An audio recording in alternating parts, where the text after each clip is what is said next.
刚才已经给大家留过截屏时间了啊，不可能总是留截屏时间。刚才我们有很多朋友已经截过屏了啊，没有截到的话，等老师画完这个默稿再截啊。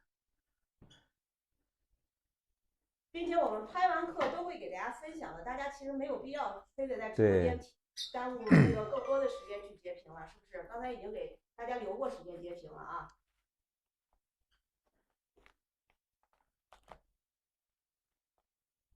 哎，这是我们今天的啊，哎，我们今天新的构图，然后啊，我们这是常用的一种构图，就是我们须字形构图，就是我们主要的景致啊，在画面的右边，哎，在画面的右边，左边是水面，大面的水面，就好像我们这胡须的须字，对不对？哎，这是一种束缚常用的构图。它就是这种构图，我们只是说，到后来以后，我们互相这个结合在一起，对吧？这是须字形构图，然后这是一种这个平远构图，哎，平远构图就是我们在这个平视的这个感觉啊，平视的感觉去看这个画面的啊，哎，须字形构图。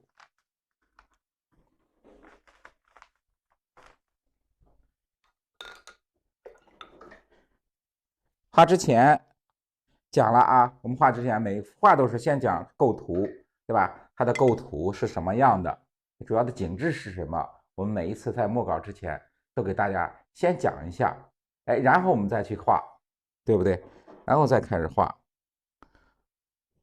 画之前调墨，对吧？我们每一次也是画之前先讲什么？哎，先讲，哎，构图讲完了以后，我们怎样去调墨，怎样去用笔？你看。把笔洗干净以后，对，须字形构图，哎，大家要记不住的啊，可以打在公屏上。胡须的须，哎，胡须的须，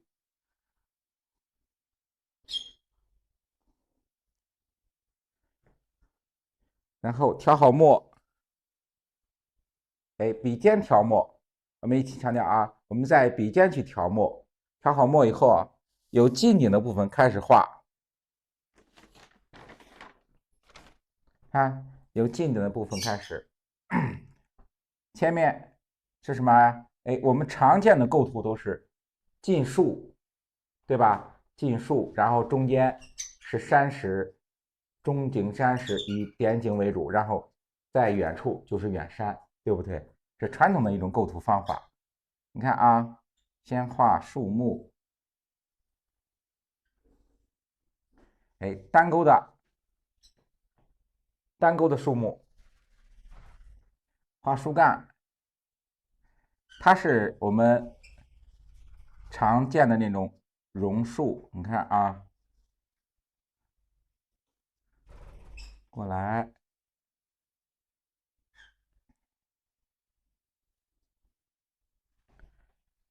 看，先把树头，对不对？还是先把树头画出来。哎，左边小枝出来，是不是？哎，左边出来，右边看，先左后右，把我们的树的这个四肢前后左右的这种空间画出来。哎，先要表现出来。哎，这是我们常用的单钩的树的画法啊，单钩的树的画法。哎，先把树枝、树身、树枝、树形，哎，我们先画出来，对不对？先画出来。哎，画出来以后，点页，看啊，我们画这种树的时候，也是用那种大混点，但是我们用笔的时候啊，稍微的，你看啊，侧过来。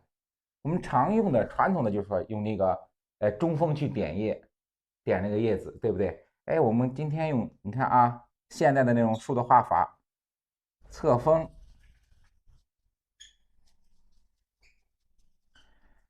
看看，把笔侧过来，这样去点，这样去点，对不对？让笔锋斜过来，斜过来，让它接触的纸面面积稍微大一点，它形成的那个墨点，你看是不是？它形成的墨点比较大，哎，这是我们现代的画树的一种方法。哎，过来，也是保持什么？树头的地方，墨相对来说是重一点，对不对？稍微重一点。哎，越向下，哎，越向下，越靠近树根的地方，让它墨淡下来，墨淡下来。你看，到下面，哎，靠近树根的地方，墨淡下来。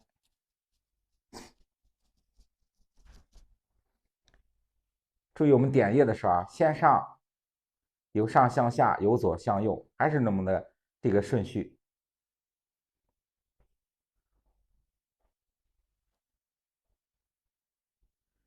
再讲什么？讲构图嘛。你到课程里面去看回放，对，不耽误前面的时间了。我开始讲的时候都是先讲这个构图是什么，它是什么构图，然后我们里边构图里边有什么，哎，都是在我们开始的时候先给大家讲的啊。你看，哎，点完以后，左边的部分完成以后，然后后边右边的啊，点这个叶子，虽然是我们看是它这个看的块面比较大，但是它的也是分成一组一组的啊，你看，对不对？它也是分成一组一组的这种关系。哎，过来，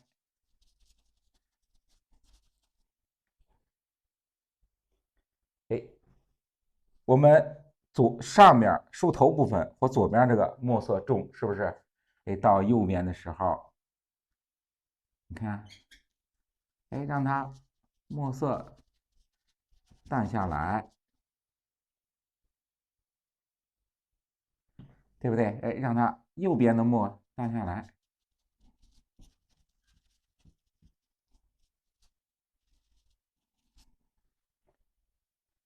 哎，你看啊，这是近景的树木，先完成一棵，对不对？哎，在后边，你看啊，后边的树木淡墨去画，哎，淡墨去画。你树干是淡墨，然后我们点叶的时候，对不对？哎，也是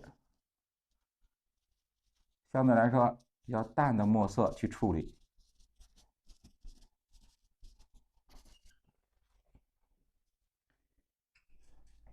哎，前面的树木啊，画完以后，你看啊，开始后面树后面的山石，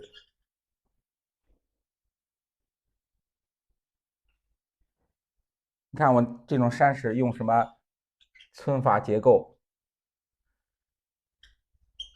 中锋，你看啊，先画出哎山石的轮廓，对不对？我们常讲，哎，先画出山石的轮廓。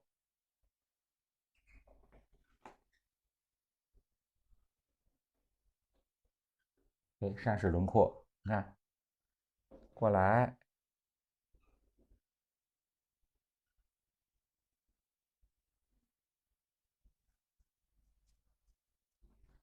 哎，山石轮廓它的结构勾完以后啊，勾完以后，我们画着画。你这个，你看，如果是画的时候，你看，如果你越画越乱，出什么毛病？就是说你开始构图的时候，呃，如果是觉得放稿放不好的话，我们可以用碳条先起一个大致的稿，就是先放个大概位置，那样去画，不要说很详细，不用勾的很详细。比如说，你看我们有了这个构图以后，我也是啊，先起一个小稿，小稿以后我才去放到那种4尺整张的。开始的时候我也不是整个先去画这个4尺整张，先起一个小稿，然后我再去放大。因为我是每天画，就是说现在画这个，就是说不用去打草稿，直接就能放到它位置，都能大概就能放准。我们开始的时候如果放不准的话，有同学说的啊，开始画的时候越画越就尺寸就是说拿不准的位置拿不准，你就可以先用碳条起个稿，先起个稿，那样去放位置放的稍微你可以，就是说可以改，就放不对。你放好以后，你挂墙上看一下，哎，位置不好的话，你可以再擦了以后再重新改。这是开始的时候啊，这是你画了一段时间以后，你就有了经验以后，就不用再去起稿，你就可以直接去放，对吧？开始的可以用碳条起个稿。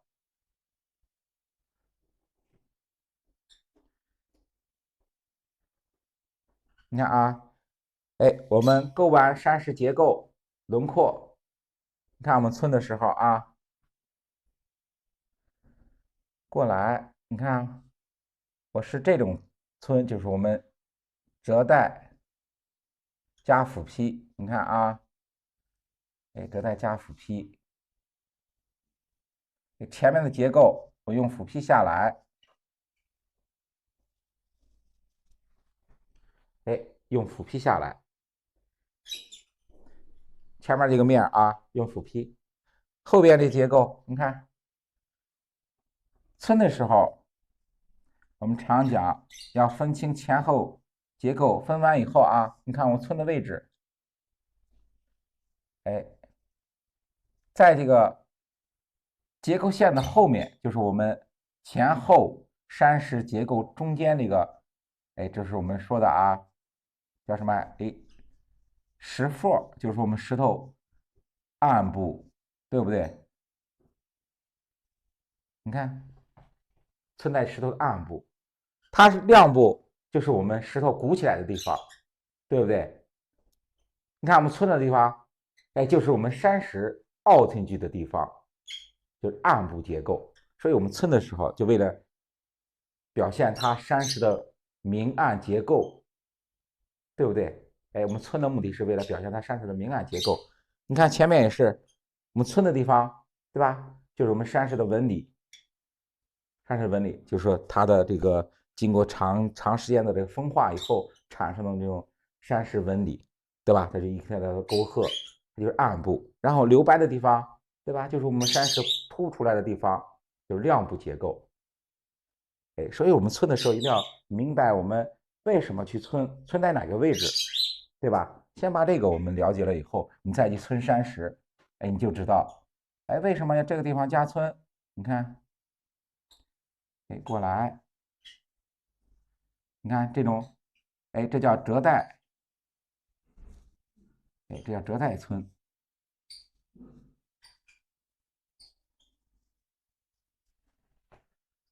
看这种结构啊，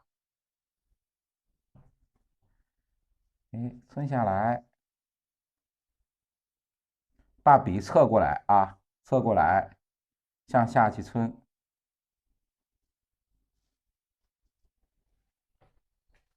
看这种结构，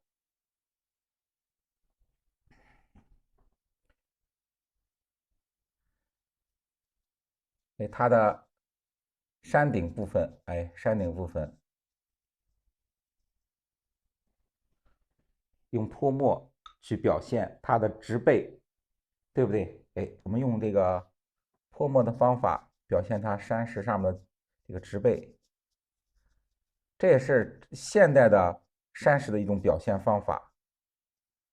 哎，我们传统画里边没有这个泼墨方法啊，没有就泼墨的这个表现的方法。哎，是我们现代山水的一种表现方法，它表现山石上面的这个植被。哎，一层层的植被，用什么？用这个泼墨去表现，就稍微湿一点的墨。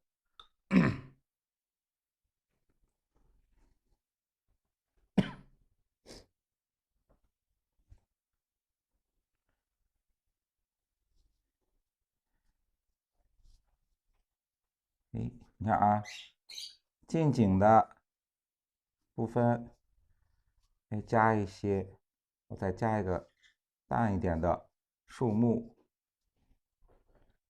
淡一点的树木。哎，到后面你看，前面呢我们是重墨，对不对？到后面，哎，淡墨去处理，哎，淡墨去处理。注意我们用笔的啊，注意它的墨的笔痕变化，对不对？它生宣才能体现。你看啊，大家看的时候，在课里边就能，你比如说我们到这课里边去看的话，对吧？我们课程里边能放大，哎，能暂停，哎，你去放大暂停一下，你看我们现在点的这个墨点，对，它的墨痕一层一层，很明显，在生宣上能体现它墨的这种层次变化。你现在我们看的可能这就是一个一个墨块，哎，但是你们放大以后就能看到它的墨块中间有这个水痕，然后浓淡墨的层次变化，哎，都有。在生宣上能体现啊，我们在生宣上能体现。哎，近景上边你看山石上面小的树木，小的树木。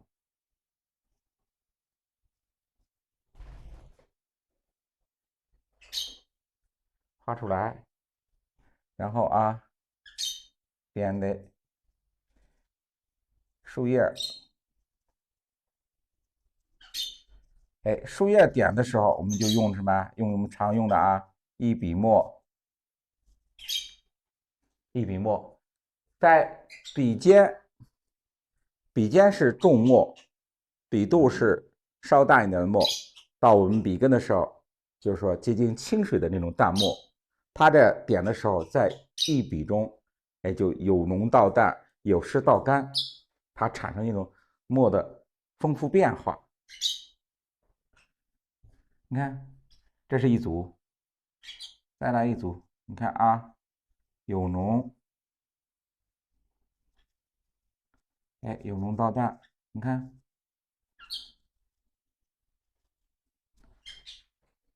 哎，是不是？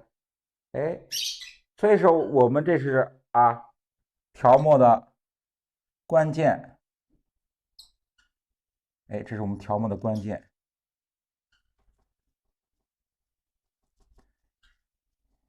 所以说你画面，哎，就是说有没有说人们欣赏，哎，这个画面，哎，看着感觉就舒服，一看墨气淋漓的，对不对？在什么表现？哎，就在我们墨的上，就墨的变化上，它丰富，浓淡墨，对吧？浓淡干湿焦，它墨的丰富变化，在这画面上能体现出来。哎，后面啊，哎，后面就是我们近景的啊，树木、山石完成以后，哎，中景就是我们点景的部分啊，点景的部分。哎，小一点的笔，哎，我们用一个，对吧？我们画山石，用笔稍微大一点，用一个中号的就可以。然后我们这个点景的船只，还有我们房屋，哎，我们用这个小的尖号就可以。点景的时候用笔呢，看，让它控制的墨稍微干一点，墨干一点，哎，稍微干一点。看啊，先画，哎，先画房子的时候啊，先画什么？先把这个房顶画出来，哎，这是主要的啊，先把房顶画出来。你看，我先画一个侧面结构的，你看，哎，先画个侧面结构，再画一个正面的，你看，交叉也是。看我们画的时候，先把房顶画出来，然后画出侧面山墙、正面结构，这样去画。你看我们画后面这个啊，也是先把房顶这个画出来，给坡顶画出来。你看这是个完整的，对不对？画完以后，画侧面结构，先把侧面山墙画出来。再画正面结构，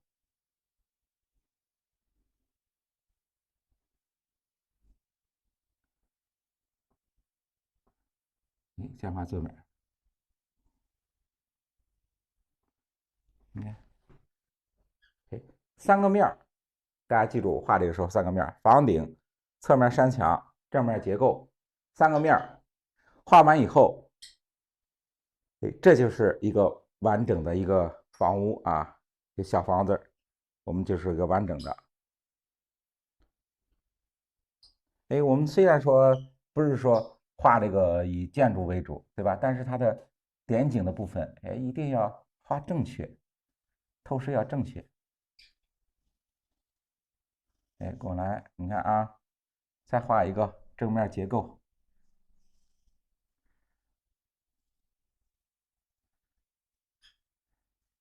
先画房顶，对不对？先画房顶。这是正对我们的一个这个方向。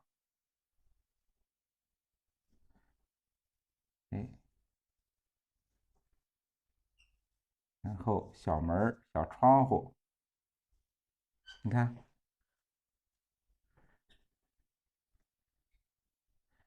过来，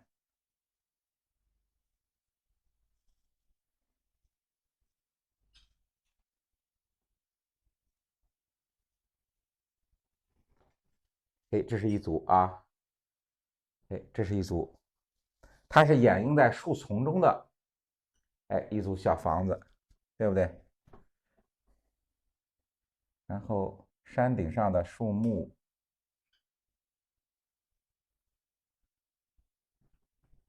你看结构，看画树的时候，我们到远处，画树木，你就画出左右的结构穿插就可以。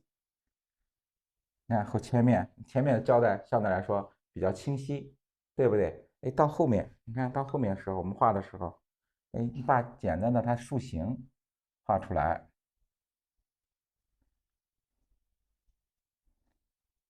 树形画出来，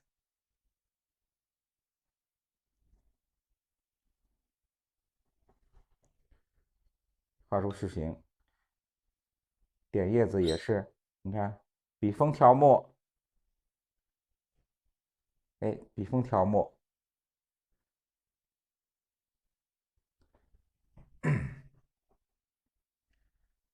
过来，看，需要什么？需要我们把墨的这种层次变化，我们画出来，对不对？你看它的墨的层次变化，我们要体现出来。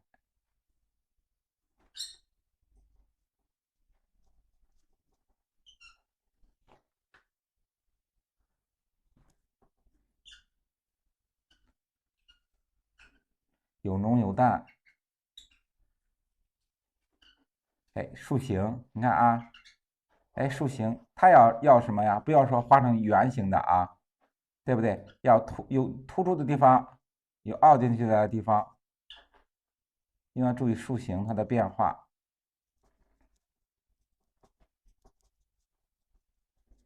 看，对不对？有突出的、凹进去的，这也是我们画这个，你看都是江边的这种树木的时候，水分稍微多一点，把我们就是说江边这种树的那种湿气，一看就是湿气淋漓的，哎，那种叶子，哎，表现出来。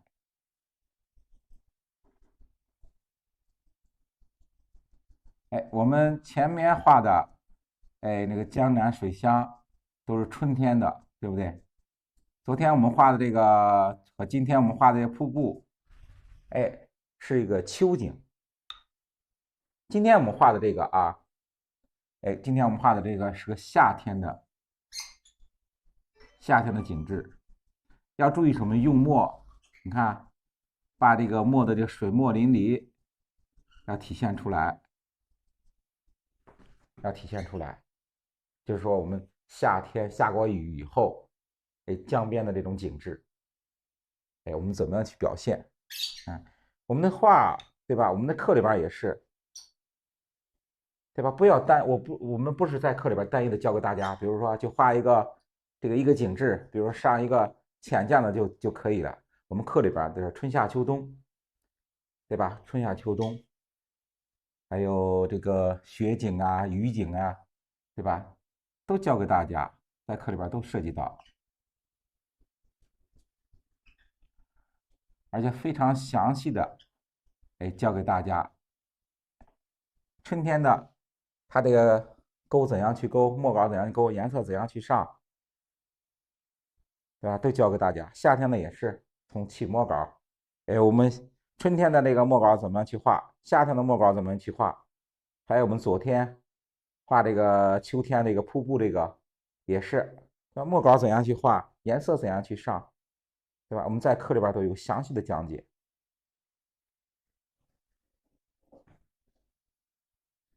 哎，这是前面一组建筑啊，后面穿插树木，哎，在后面掩映的一个小的，还有一组建筑，哎，先画坡顶，对不对？哎，先画坡顶出来，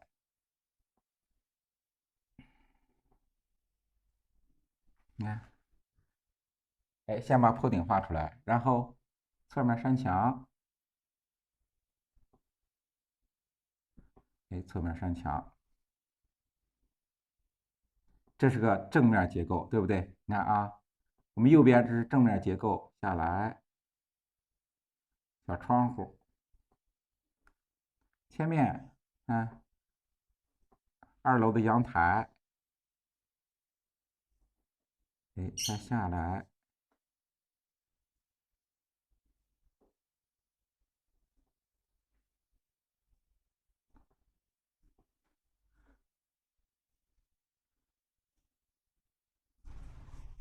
哎，看，哎，这是后面的啊，对，哎，后面穿插这个树木，然后再掩映一个小的小房子。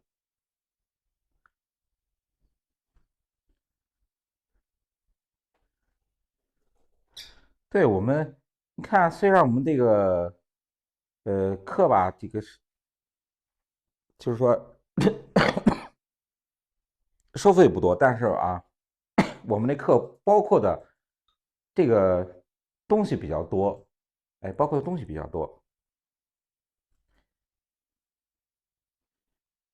那南方的、北方的，是不是？哎，南方的、北方的，春夏秋冬，哎，风晴雨露，还有夜景，是吧？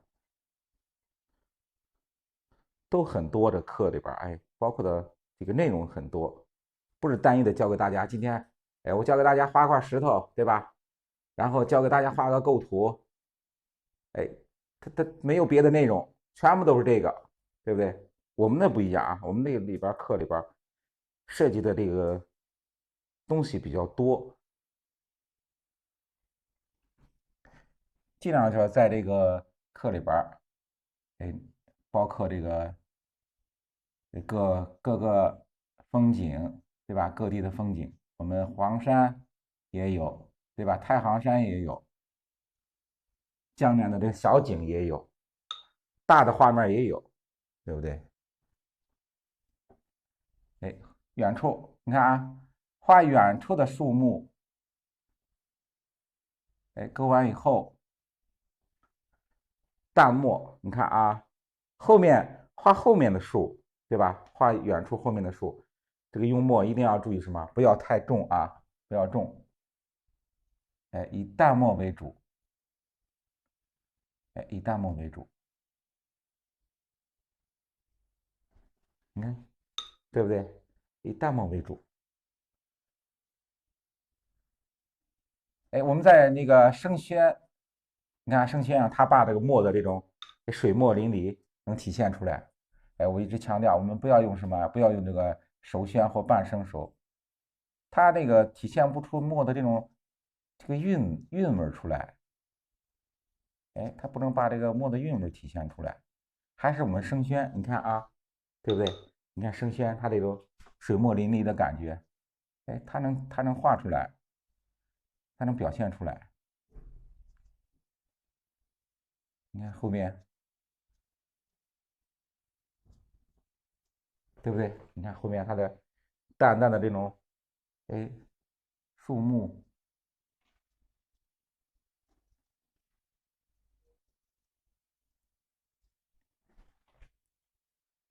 哎，画出来以后，嗯，淡墨勾一下，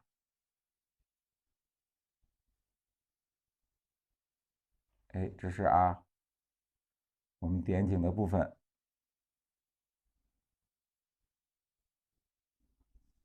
点景部分。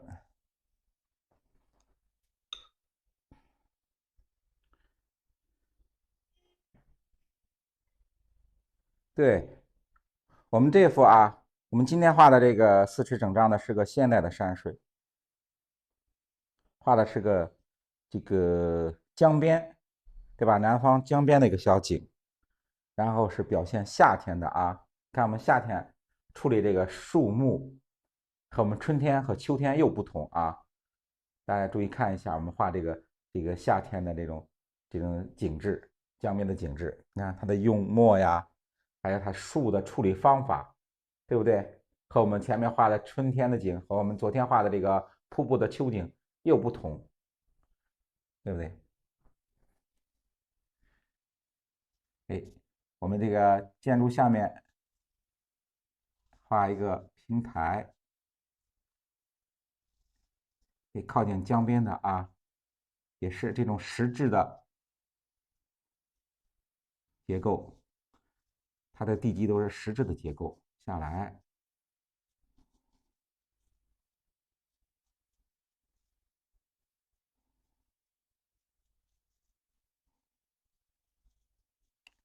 哎，构成中，哎，长方形的啊，大小不等的长方形的石板条，你看过来，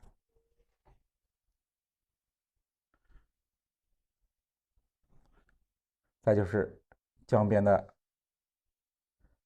哎台阶，对不对？它是个码头。哎，先把这个台阶画出来。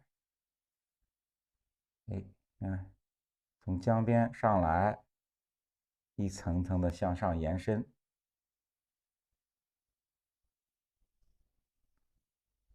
哎，一层的向上延伸，对吧？这就是一个码头。哎，我们就是到了江边以后啊，对吧？给这个小村庄下来以后，对吧？到江边，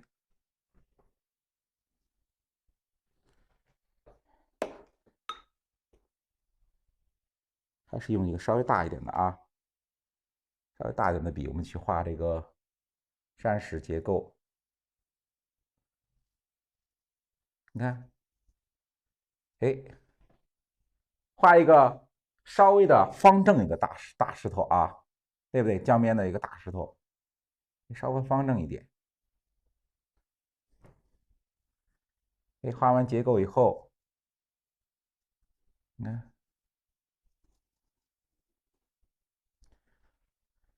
哎，分出它的哎块面儿，对，江边的景色，你看啊，分出它的块面以后，我们怎样去处理它的里边的村？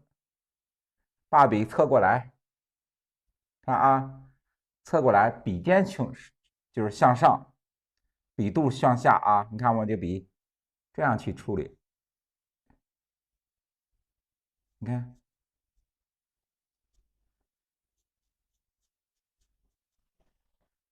这样去皴，向两边去皴。你看啊，这个结构我向右边去皴，把笔这样竖起来，笔尖向上。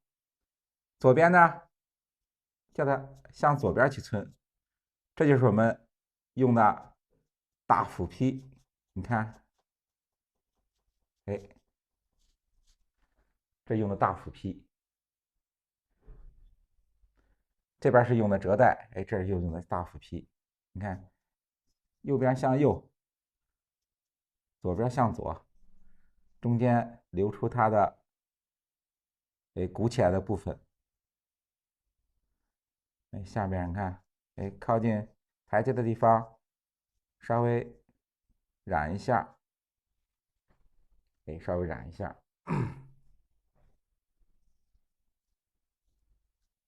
把结构台阶的结构擦一下啊，哎，稍擦一下。那这就是我们江边啊，哎，这就是江边。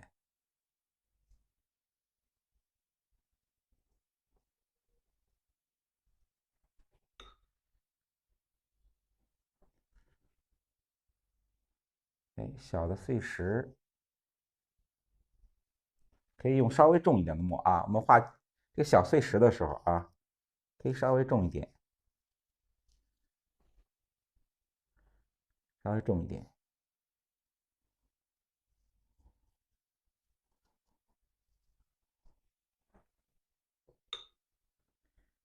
哎，然后你看啊，到了江边以后，它常见的也是啊，我们江边常见的那种，哎，也是这种榕树，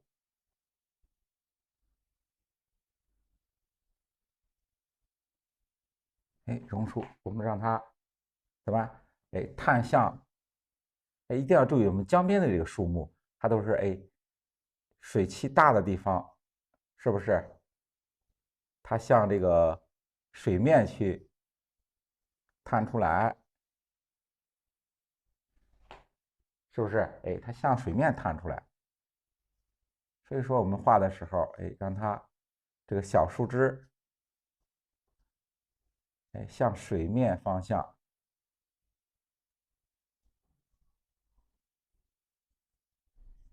哎，向水面方向去伸出来，这种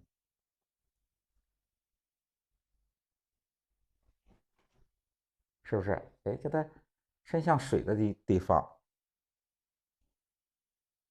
伸向水的地方。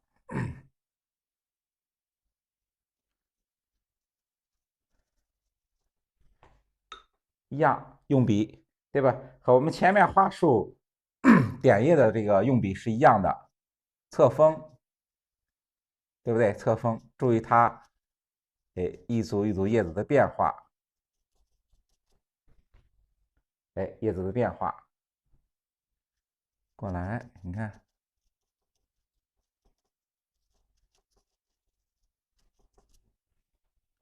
哎，注意它叶子的变化。看我们每一次调墨，大家看一下啊，每次调墨的时候，我们把笔洗干净以后，你看，笔尖去蘸墨，对吧？笔尖去蘸墨，你看，笔尖蘸墨，它的墨的变化，对不对？由浓到淡，笔锋，重墨、淡墨，再稍微淡一点的接近清水的，对不对？哎，看，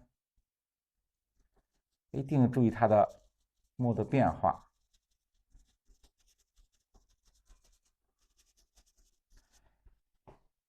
哎，我们也是啊，有时候我们可以接触一些传统的，对不对？然后我们也可以接触一点现代的。现在的山水来说，用笔，对不对？比较随意，也比较随意。你看，对不对？它的墨的变化，哎，一组一组叶子它的浓淡变化。看啊近景、中景完成以后，下边就是远山。哎，我们画远山。哎，过来，它也是，你看前面的山石结构都是说，哎，比较稍微方正一点的，稍微方正一点的。然后我们画后面的时候也是，看都是这种稍微方正一点的山形，就是说我们前后山石的结构，对吧？一定要有一个统一，一定要有个统一，不要说前面山石是这样，后边变成圆形的，对吧？那种一看这画面就是不是一个统一的画面。一定要统一用笔、用墨，山形的这个大致都差不了很多啊，差不了很多。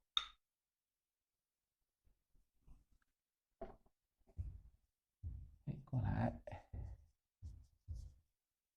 你看啊，我们画夏天的那种，对不对？用笔是不是，比较湿一点，对不对？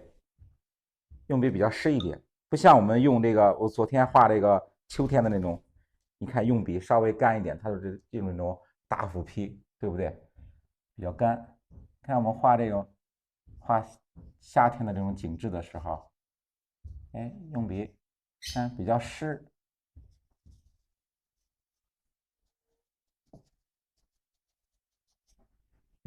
一看就是那种下过雨以后，对吧？水墨淋漓的那种，那种感觉。所以说我们画的时候啊，春夏秋冬颜色不一样，用笔用墨，对吧？都不一样，都不一样。过来，你看，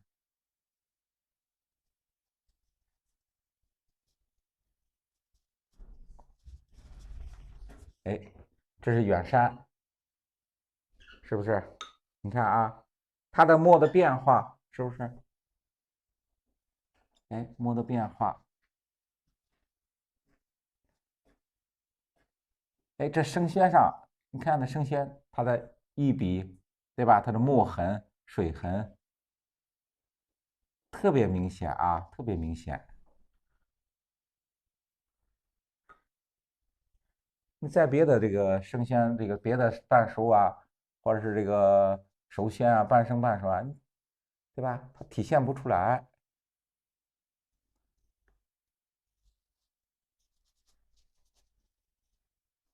山脚，这是山脚部分。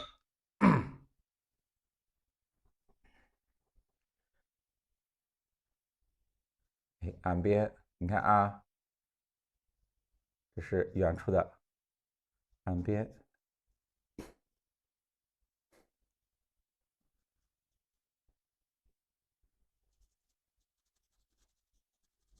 下面就是干笔擦出来，这是什么？这就是我们这是云雾的地方，对不对？下过雨以后，下边被这个云雾遮挡的地方，被云雾遮挡的地方，远山，你看啊，这是个这个岸边的一个小的土坡或者是水田。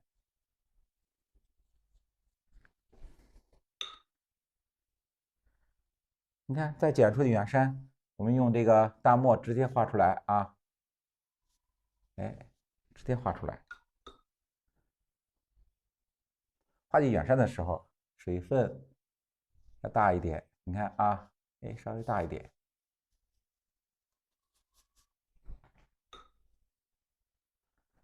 稍微大一点。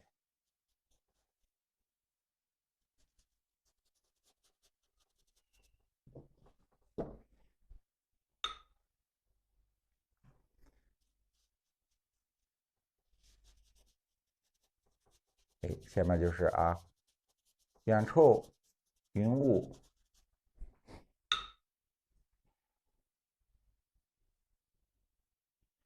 远处云雾，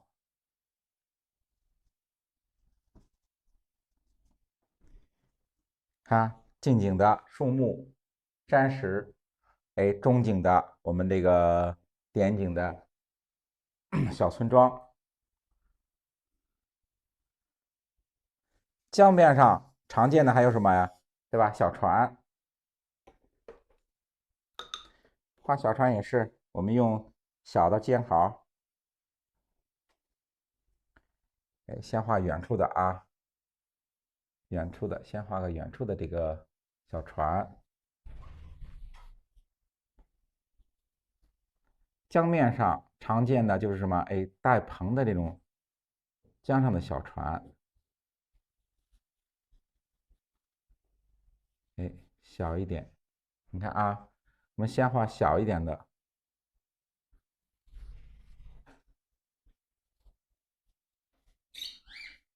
哎，小船。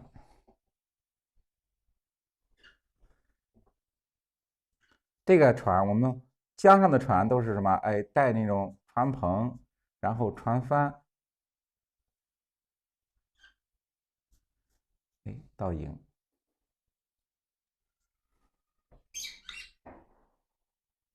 看，先画远处的啊，然后我们再画近景的。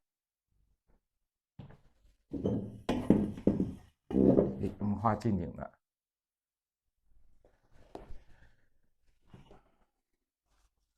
先画近景的一个小船。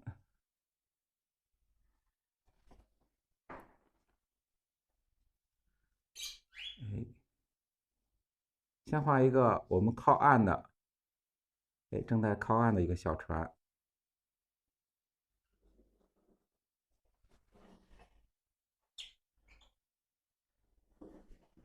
看船篷啊，先画船篷的地方，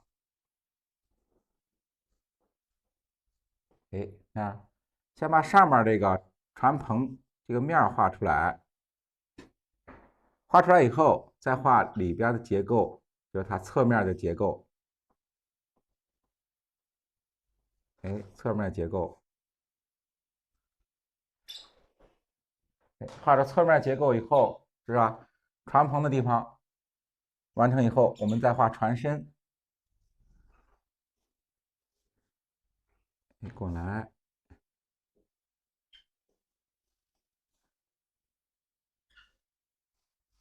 你看，对不对？哎，把船身画出来，画出船身以后，侧面船舷，哎，侧面船舷，下边就是哎，我们铺船板，对不对？哎，下边就是哎铺船板，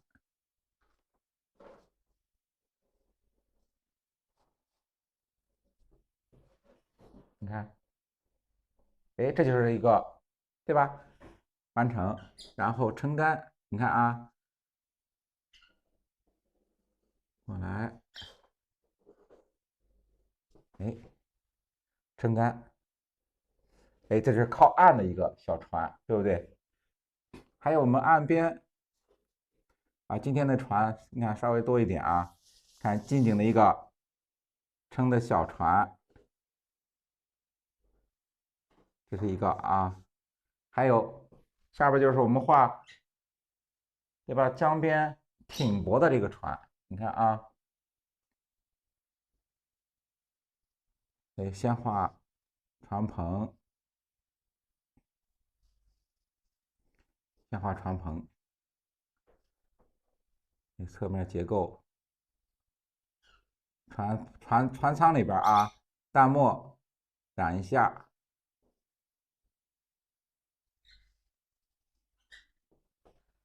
哎，这是一个，对不对？你看啊，船篷、船身，然后桅杆，江上的这个都是带这个船帆的啊，你看桅杆，然后船帆捞下来，对不对？它都是落下来的。缆绳，这是一个，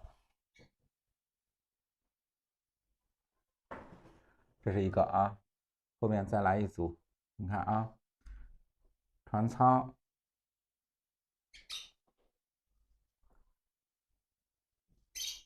对不对？先把船上面船棚画出来，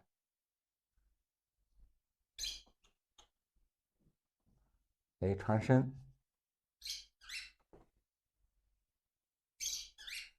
哎，船身，然后船板，哎，就画出我们这个主要的结构，对吧？我们交代清楚就行啊，对吧？船棚、船身，哎，船舱，对不对？主要的结构我们一定要先画出来。然后桅杆，它这个桅杆啊是在这个船，对吧？船棚的前面啊，对不对？不要插在中间，哎，是在靠船棚的前面啊，画这个船帆。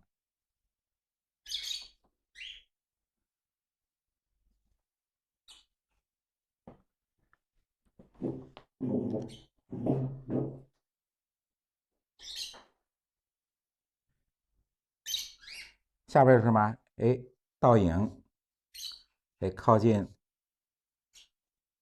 小船的地方，靠近车的地方，哎，画上倒影。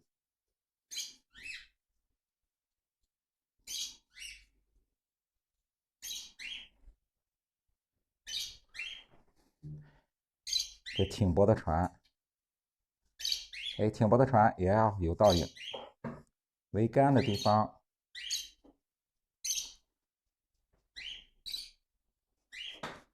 哎，看，看整体的画完以后啊，哎，整体画完以后，我们这个，你看，因为我们这个建筑，对不对？哎，它是一个点景的，然后我们这个不画这个瓦，对吧？我们不画瓦片啊，太小，这个勾瓦片勾的出来了太碎啊。我们可以用什么呀？哎，可以用淡墨。你看啊，哎，我们可以用淡墨把这个房顶的地方，你看，哎，用淡墨渲染一下，也就代表我们的这个灰瓦白墙也是，哎，代表这个勾的瓦片。你看，到时候我们上色的时候，就在这个位置啊，在这个房顶的位置有淡墨的地方，我们上一点花青就可以，对不对？哎，上一点花青就可以。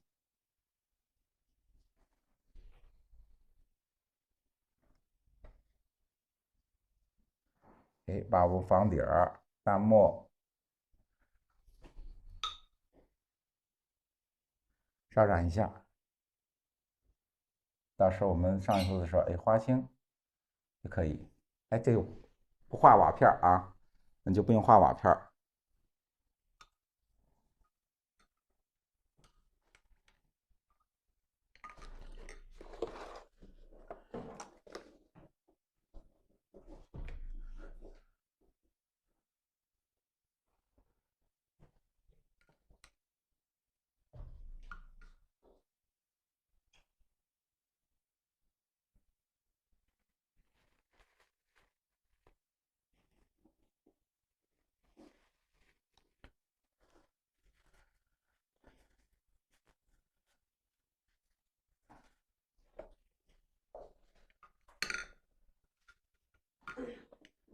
下午好啊，欢迎朋友们。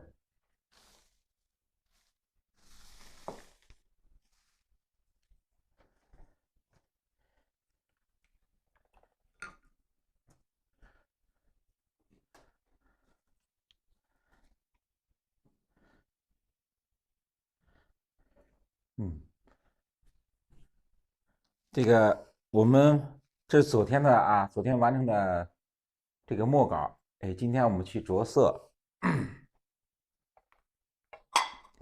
我们今天着色着成一个小青绿的。它因为画的是，我们看啊，我们画的是一个夏天的这个景致，是不是？所以说我们今天上颜色，上个偏小青绿的。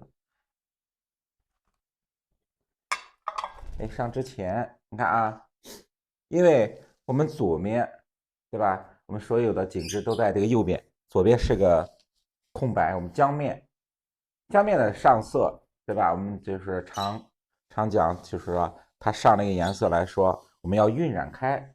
晕染开的话，我们先打湿，哎，先把这个江面这一部分，对吧？左边这一部分，哎，先用清水，哎，先用清水把它打湿一下。打湿一下，我们上颜色，因为这要大面积的去晕染颜色，哎，我们先要打湿一下。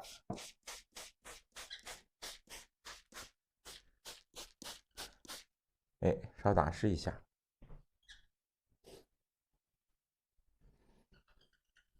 打湿一下，我们稍亮一下，我们再上这边颜色。先上右边的树、山石、点景的云的地方，这需要需要打湿的地方啊，我们需要打湿的地方。江面、云，对不对？哎，打湿了以后，稍亮一下，我们去上颜色。我们先上别的颜色，常用的赭石。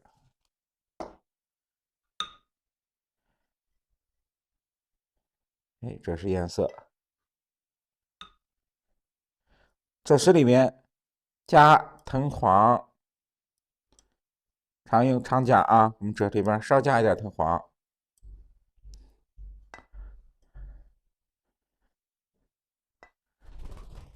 哎，加完藤黄以后，一点淡墨，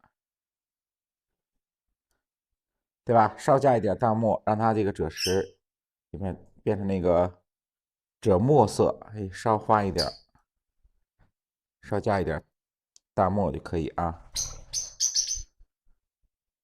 这个颜色，对不对？你看啊，哎，稍微暗一点的赭石颜色。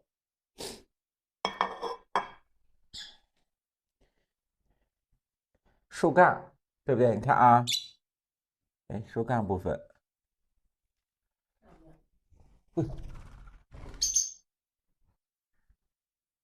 哎，树干部分，用这个颜色，哎，复勾一下，你看，对不对？哎，稍复勾一下。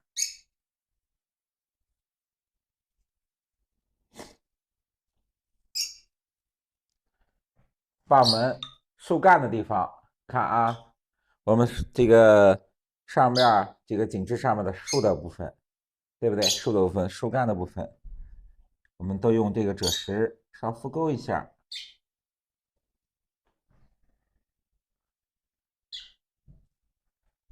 哎，统一的啊，树干部分，哎，统一的复勾一下。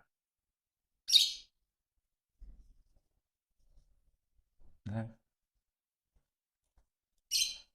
哎，都复勾一下。用赭石啊，用赭石色复勾一下。还有呢，看啊，我们台阶的地方，对吧？还有这个我们建筑的下面，我们小房子的下面，然后下面，它这个我们画的这个青条石，对不对？哎，赭石渲染一下，你看台阶。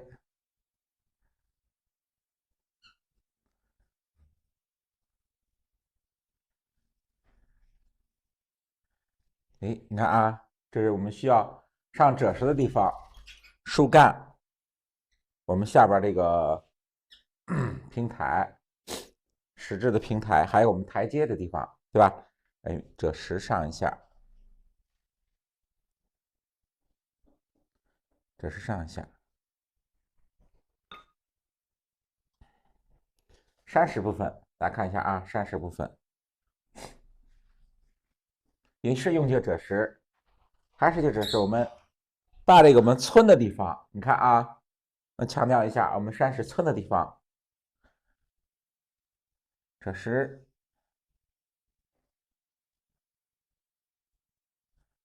看，这也是啊，把我们村的地方用赭石染一下，赭石染一下。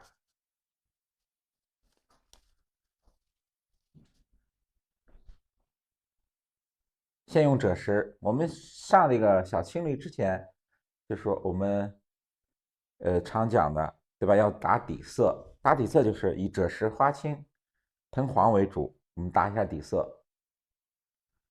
对，不是赭石颜色，来晚了也没事啊，来晚了我们可以到我们后边的课里边你去再看都可以啊。哎，赭石，把我们村的地方染一遍。你看后边远山的地方，哎，稍勾一点，一定要加一点啊，稍加一点赭石，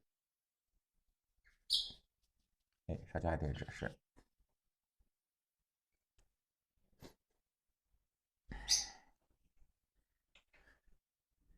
看这个左边这块大石头也是啊，村的地方，赭石去上一下。上完以后，下面就是啊，我们亮的地方啊，山石亮的地方，哎，山石亮的地方，我们再调个颜色，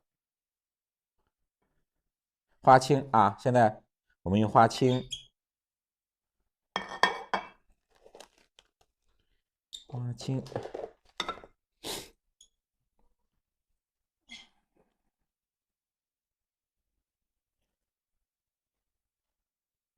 少来一点，哎，少来一点花青。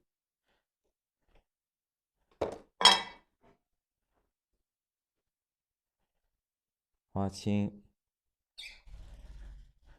看啊，我们上亮部的颜色，暗部的以后，我们上了赭石以后，哎，亮部，花青加一点藤黄，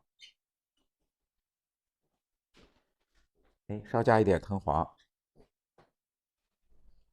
哎，这次我们调的绿色，你看，我们原来调的绿色稍微的黄多一点，是不是？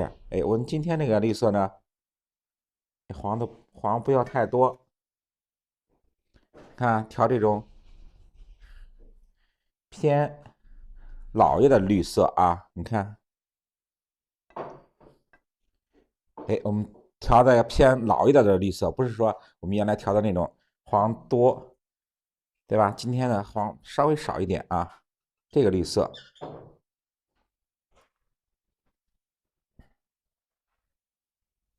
上在我们留白的地方，对不对？哎，留白的地方上一点。这个颜色，哎，你看啊，我们注意上色的时候，山石部分颜色要多上2遍，然后颜色要薄一点，对不对？哎，要薄一点。点彩的地方，你看啊，我们需要点彩的地方，颜色呢稍微厚一点，稍微厚一点，然后它的颜色重一点，这是我们的区别啊。哎，你看啊，调的这个是什么？是个老绿色，哎，不是我们常用的那个浅绿色。我们原来调这个绿色都是说调那种比较深一点，不是比较浅一点的绿色。我们今天调一个啊，你看这个绿色是不是它偏一个深的那种老绿色？所以说要这个花青多一点，对不对？花青多一点，藤黄少一点啊。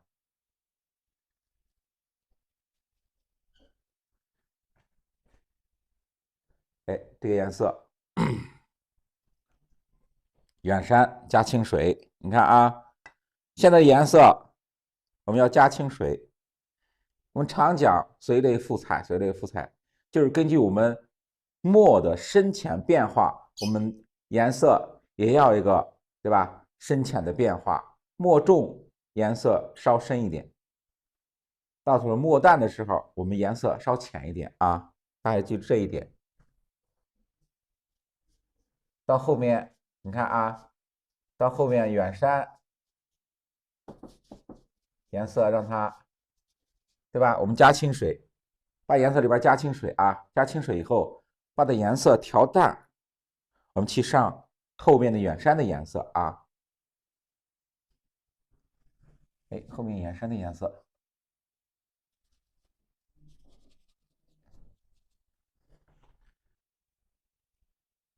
看，对不对？前面墨重，颜色重，哎，到后面我们墨淡了，颜色让它变淡，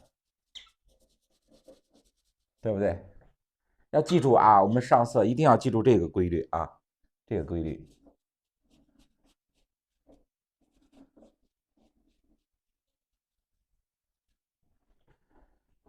前面的你看啊，前面墨重颜色重，后面墨淡颜色浅，哎，这个规律大家一定要记住。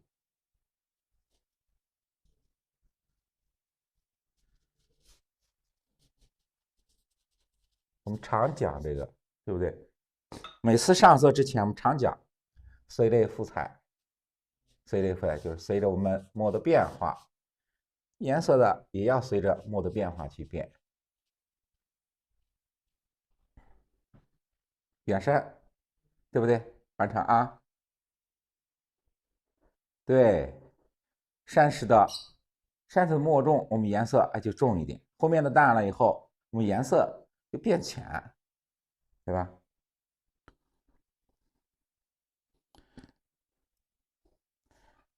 大家这次上颜色，对吧？哎，我们常讲的这个都是常讲的这种方法。然后还是花青啊，还是花青、藤黄，它抢一个浅颜色，还是加一点藤黄。哎，看啊，藤黄这次藤黄稍微的多一点，稍微多一点。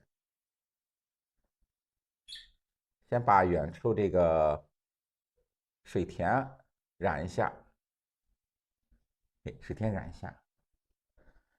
哎，我们染水面，看啊，水面的地方，花青藤黄，然后稍加一点三绿。你看啊，哎，稍来一点三绿。哎，这是我们染水面的颜色啊，花青藤黄加三绿。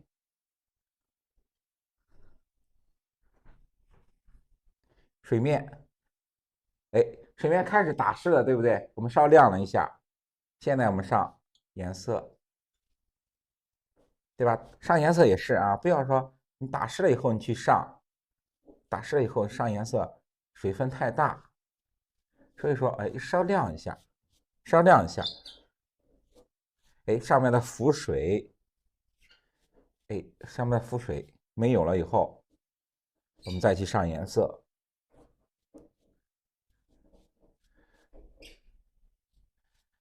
看，哎，水面啊，这是水面的颜色。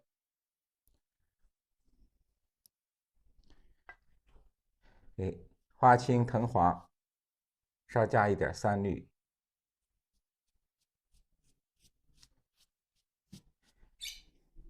它水面也是，我们上水面的时候要注意什么呀？也要注意颜色。哎，随着这个水面的，对吧？哎，根据水面的这个不同，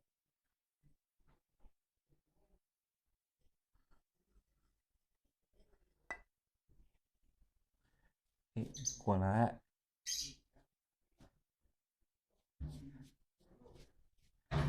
看，哎哎，根据我们水面的啊，水面的远近，我们颜色要有变化。看啊，水面要有变化，就是我们近处的水面颜色稍重一点，到我们远处的水面，对吧？离两以后啊，颜色让它变浅，一个这个深浅的变化啊。你看，我们前面颜色让它稍重，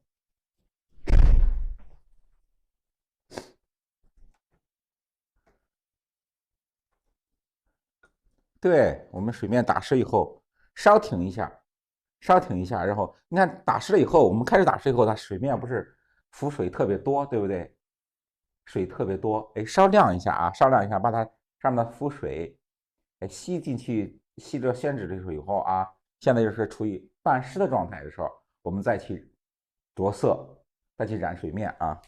你看，边染颜色边加清水，你看啊，随着我们颜色里边清水加的多的，对吧？越多，然后它的颜色就会变浅。我们由近及远去上颜色，对不对？随着我们清水加的颜色，里边加清水加的多，颜色就变浅。现在我们就染远处的水面，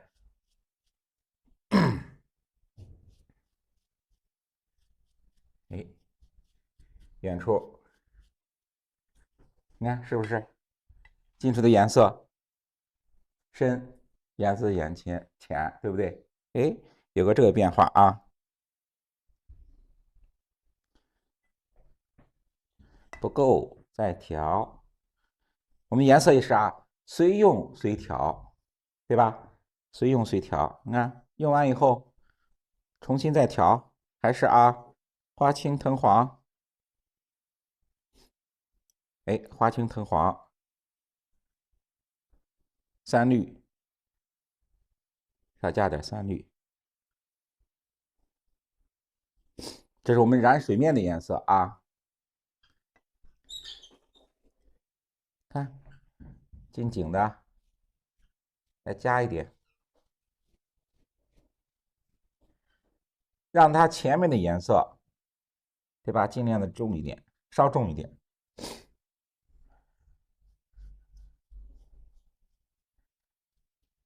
你看，稍重一点。这个颜色，尤其我们用这个绿色的时候，对吧？绿色的时候，你不要单一的啊，不要单一的用这个三绿色，对吧？单一的用这三绿色染水的话，水特别飘。也不要单用这个花青，花青它这个颜色有点发暗，所以说看啊，三个颜色调在一起，我们调这个水面的颜色。你看它也有什么深浅的变化啊，对不对？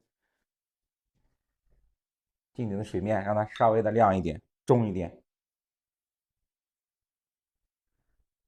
中心树与石之间的这个吗？这是我们点景的小房子，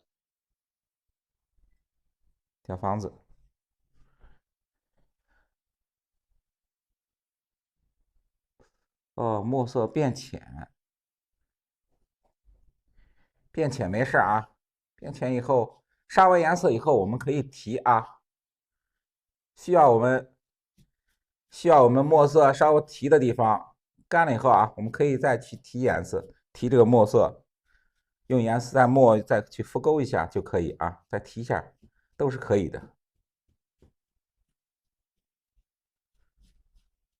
就上完颜色，你看干了以后，觉得墨变浅，对不对？或者上了颜色以后，你墨色变浅的话，我们到干了以后，颜色干了以后，你可以再用墨再提一下，需要提的是啊，你再提一下，都是可以的啊。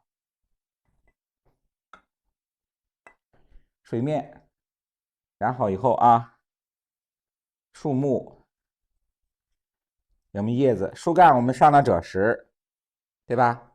叶子我们用花青、淡墨调个墨青色，看墨青色，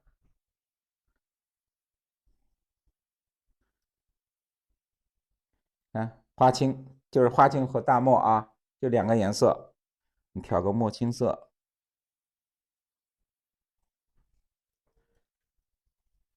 墨青色上我们的叶子啊，点我们的叶子，你看叶子的地方，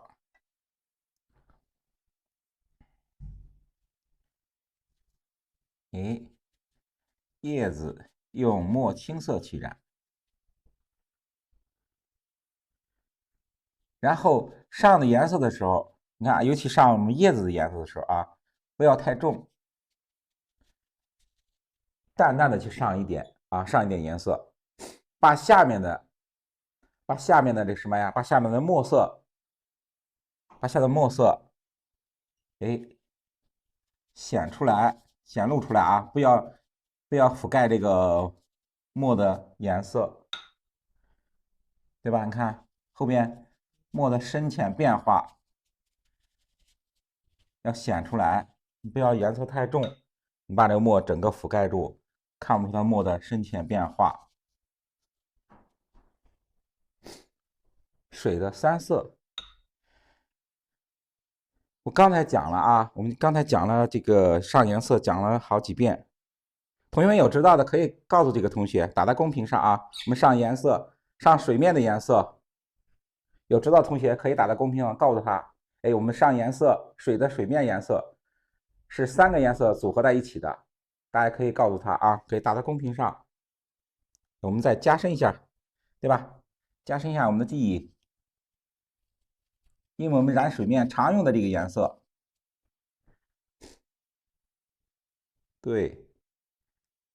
对，花青藤黄，你看很多同学都知道。哎，我们染水面啊，这是常用的一个颜色，就是说我们所有的水面，平静的水面啊，不是说我们瀑布啊，这个小溪流，对吧？我们这个只要是我们江面、湖面这种平静的水面，都是一个颜色，花青藤黄3绿。看，哎，看同学们都能记住啊。哎，所以说，哎，一遍记不住，看下一幅，我们还是一个颜色，对不对？你就能重复的去记忆。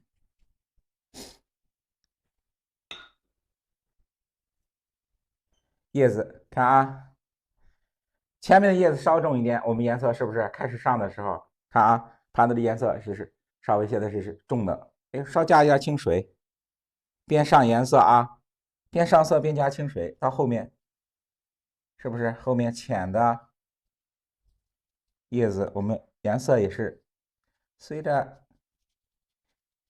墨的变淡，哎，颜色也要浅一些。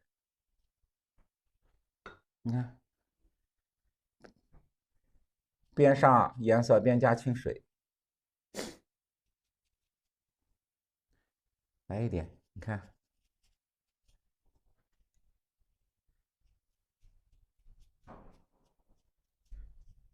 哎，注意什么？哎，注意我们建筑的地方闪开，你看啊，对不对？闪开它，哎，这是我们上叶子的啊，上叶子的颜色。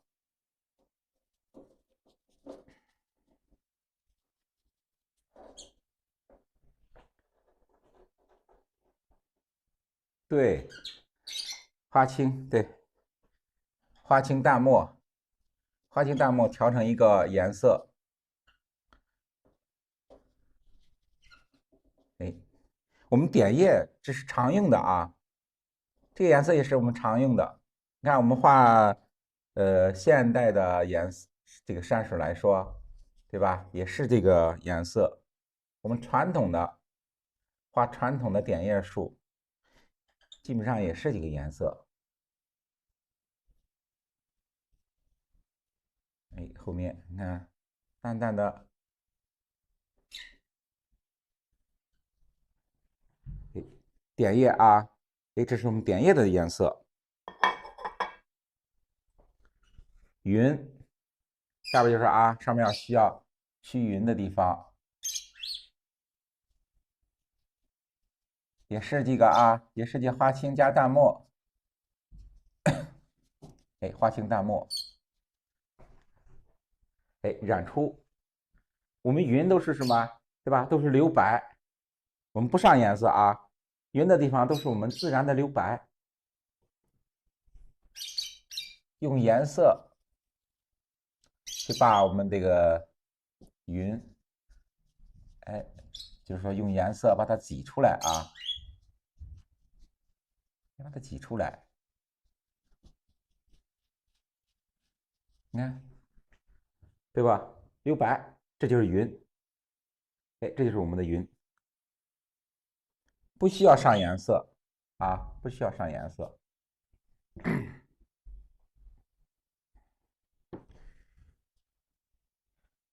哎，远山，用颜色啊，吸一个远山。前面我们不都是淡墨嘛，对不对？都是有墨色这个，哎，我们后面用颜色，用颜色吸个远山。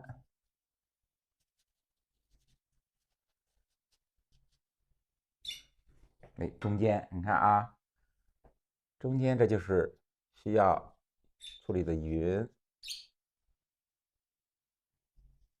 哎，这就是云。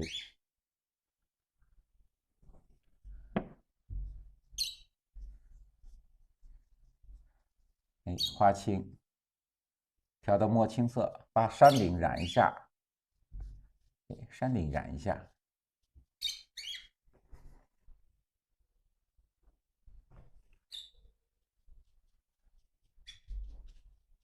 哎，稍染一下山顶的地方，下边让它虚下来，让它虚下来。看啊，剩着点墨青色，我们花青加淡墨调的墨青色。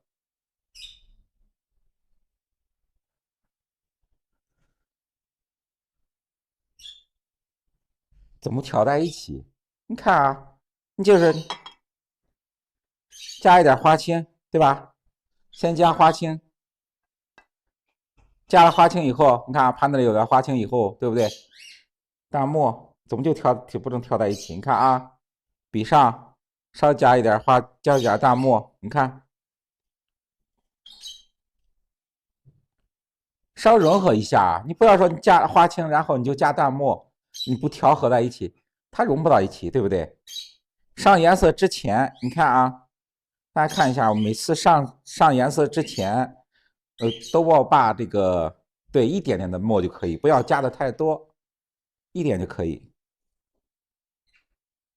用之前看啊，每次调墨之前、调颜色之前，是不是我都要稍微的搅一下？对，搅拌搅拌，对不对？你看，让这个颜色充分的融合在一起，充分融合在一起，就和我们看啊，我们上这个水面的颜色，是不是？它也是，对吧？你不是说上了藤黄、花青，然后三绿你就不调，你直接去这样去上颜色，对不对？也是啊，把三个颜色充分的融合在一起，充分的融合在一起。你如果是啊，你看我们画画来说啊，不要着急，对吧？不要着急，我们本来就是一个这个修身养性的一个爱好，对不对？所以说，你看每次用之前不要着急，哎，我们呢让它充分的融合，对吧？把它充分的融合在一起。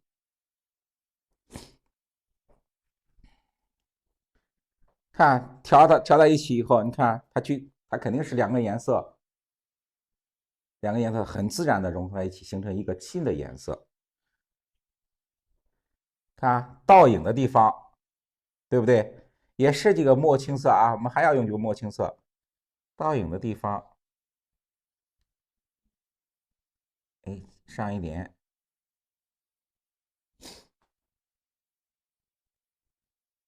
看山石部分，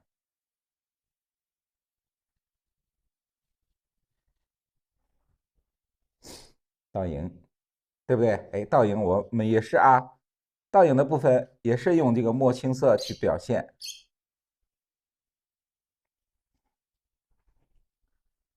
哎，墨青色下来。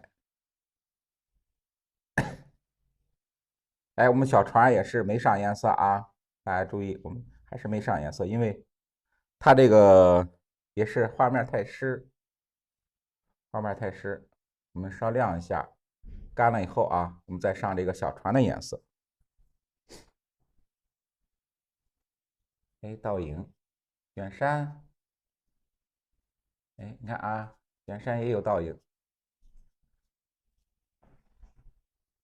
对不对？你看啊，我们倒影的部分也是用墨青色去染的，哎，墨青色去染。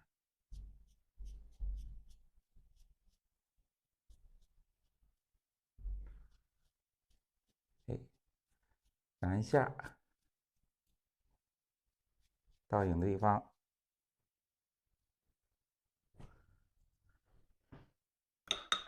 下面就是什么呀？哎，下面就是我们小房子啊，小房子，小窗户的地方，先把窗户的地方赭石，看啊，这个就是单纯的赭石，让它亮一点，对不对？哎，把这个小窗户的地方，我们用单色的赭石啊，这个是纯的赭石去闪，让它亮一点。就是说，我们把窗户的地方啊，让它稍微亮一点。哎，能亮一点。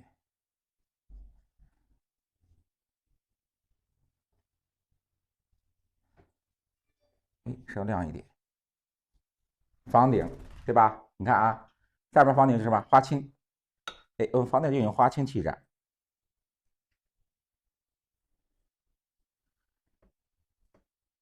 花青。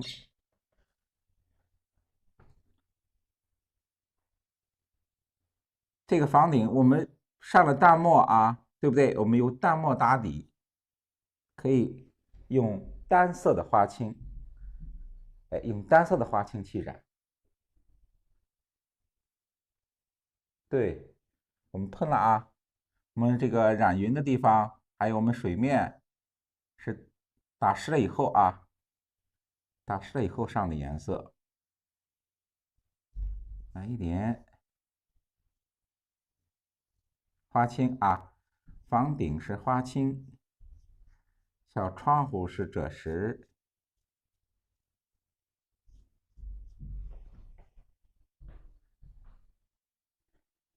你看是不是？哎，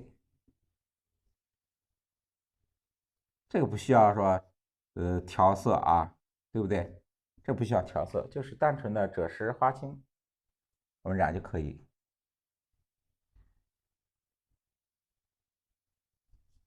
哎，来一点，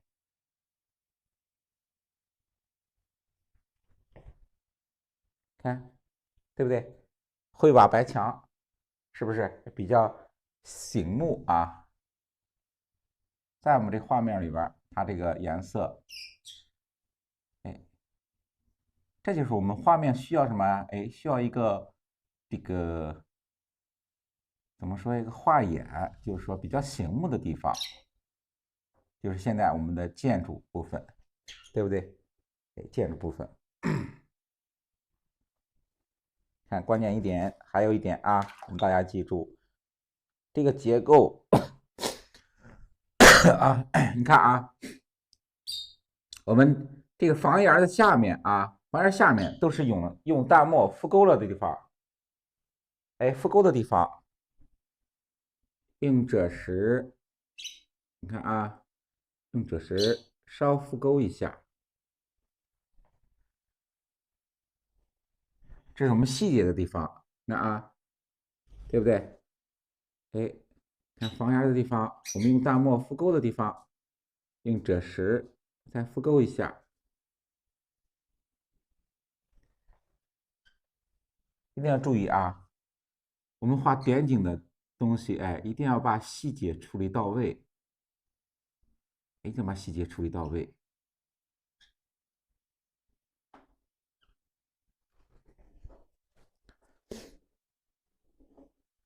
哎，房屋对吧？小房子我们染好以后啊，下边开始上第二遍颜色，哎，第二遍颜色。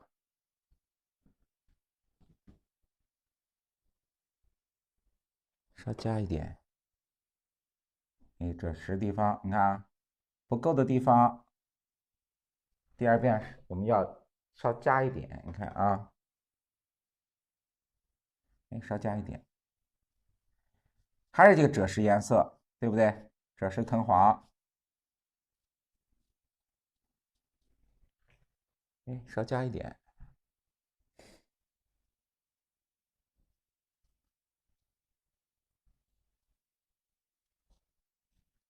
就是把颜色在原有的基础上，哎，稍加一点，哎，稍加一点，看，哎，稍看一下啊，稍看一下我们该加的地方，调整一下，稍加一点。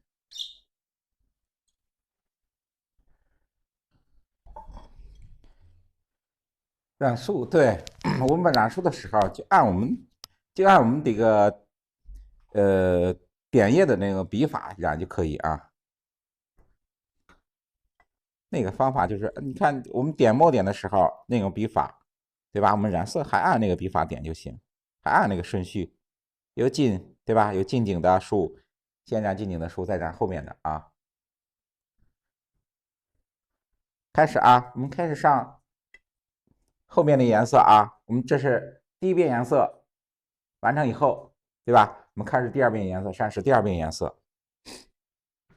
第二遍颜色，你看啊，二绿，对不对？还是啊，我们常用的二绿，不是三绿啊，三绿，花青，稍加一点花青啊，三绿花青，然后藤黄，藤黄不能少啊。哎，先调个颜色。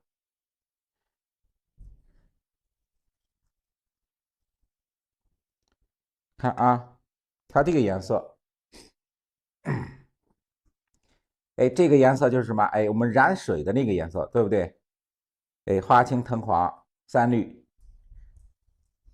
哎，今天啊，我们身上用这个颜色。看我们原来讲这个小青泥都是用什么单一的啊，单一的一个三绿的颜色。哎，今天啊，我们画这个，调一个颜色。这个颜色就是我们染水面的颜色，对不对？花青、藤黄、三绿。你看啊，这个颜色上在什么地方？哎，上在我们山石亮面啊，亮面就是我们第一遍颜色上花青，对吧？花青的地方。哎，你看啊，上到这个地方，然后大家注意一下，注意什么？下边赭石地方，对不对？你看啊，赭石地方是不是？哎，我们要留出一部分赭石的地方。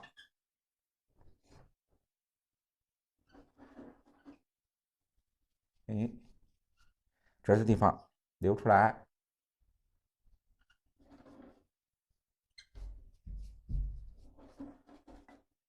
亮部上颜色啊，看，对不对？哎，亮部上一点，暗部的看，暗部的赭石是不是？我们都要留出来啊，留出暗部的赭石都要留出来。哦，刚才我看了半天啊，同学问说了半天，说这一部分是不是啊？说这个墨块的部分是不是？哎，这是我们需要点彩的地方。我给大家再讲一遍啊，这是我们需要点彩的地方。看前面就是我们处理这个，这是什么？哎，这是山顶植被的地方，对吧？植被的地方，这需要我们后期点彩的地方，我们要用墨打底色，这样我们在点彩的时候，颜色才会有个衬托，有这个墨的衬托以后啊，它颜色才会鲜亮厚重。先来后呢，大家记住，我们要点彩的地方，比如说啊，关键的时候，如常用的，我们红运当头，对不对？哎，红运当头，红运当头，我们要点红色的地方，下面都是以墨块作为底色，我们上面它就点这个红色。如果是不用这个墨做底色的话啊，它的颜色出来了比较飘，所以说要稍微的颜色要厚一点，墨有个墨打底，它颜色才会厚啊。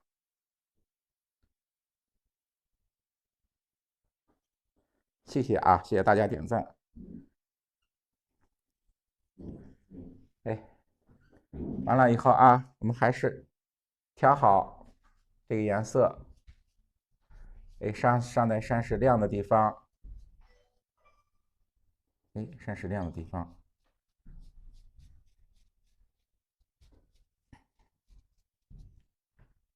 过来，远山，看啊，远山以后，我们颜色，对不对？你看剩的比较少，哎，加清水，对不对？加清水把颜色调成淡的，对吧？淡淡的浅色，哎，淡淡的浅色。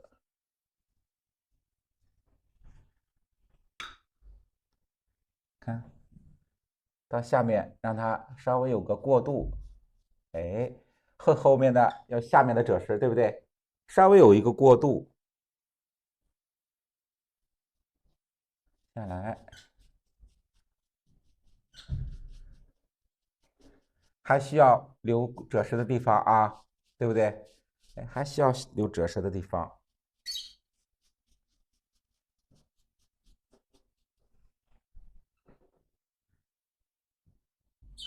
哎，这是我们绿色的啊。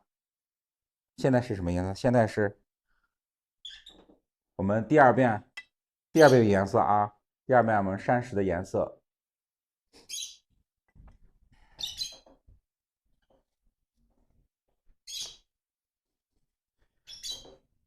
它这个颜色是我们，哎，不是单纯的啊三绿，是我们3个颜色调在一起的。哎，3个颜色调在一起。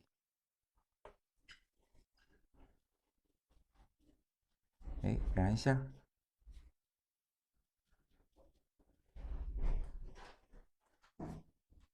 局部看啊，我们小青绿对不对？小青绿不是说它只有3绿的颜色，对，你看花青藤黄3绿，这是我们刚才上的颜色。哎，这是我们刚才上的颜色啊。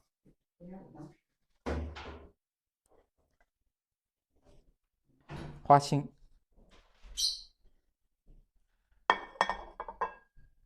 对，你看啊，我们这个同学，看，哎，每次啊上色，你看他都记得特别清楚啊，对不对？你看同学们可以看这个同学回答的，对吧？底色是花青大墨，对。下面啊，稍调一点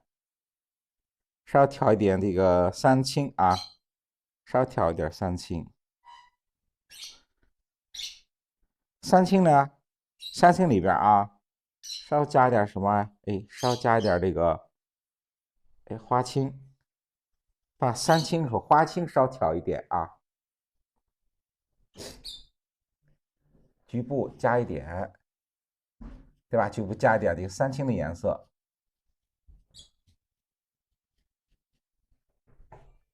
稍加一点啊。这个三青不要加的太多，哎，稍来一点。主要是远山啊，你看远山的地方，让它偏一点什么？也偏一点这个蓝色，对不对？偏一点蓝色。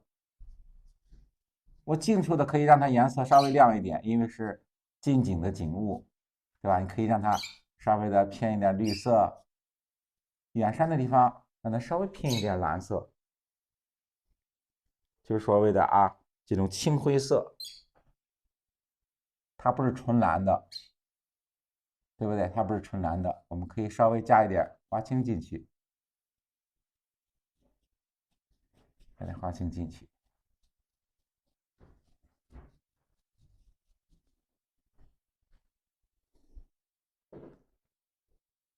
哎，看啊，山石的部分，哎，山石的部分。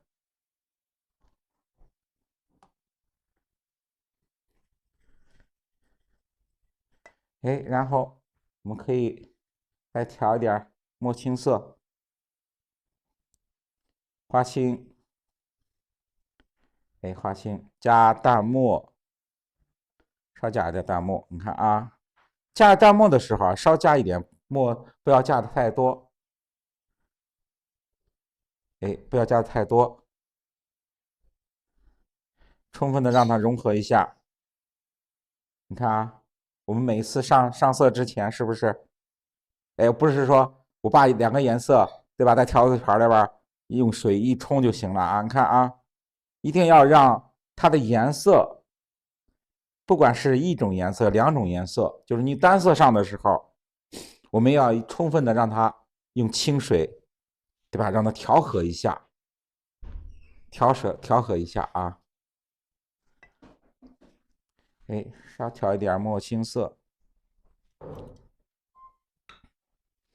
充分的融合到一起，我们再去上颜色。哎，重的地方，你看啊，重的地方稍加一点，哎，稍加一点，是不是？我们边上颜色边加清水。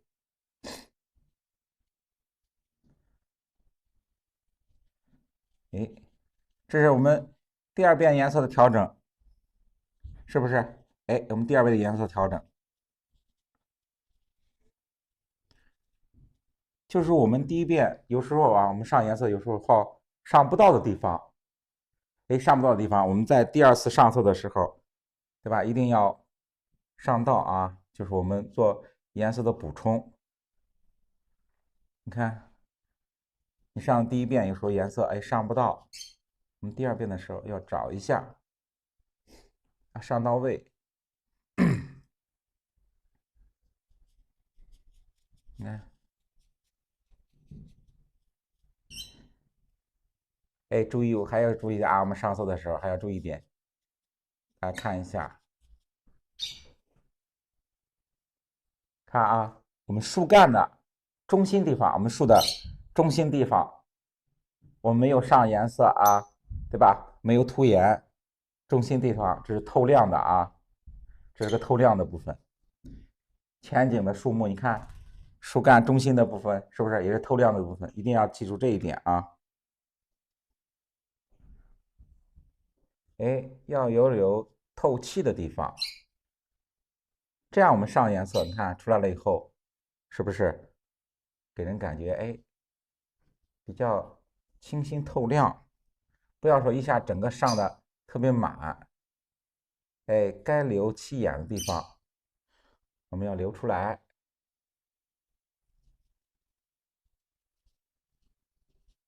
哎，该留气眼的我们留出来。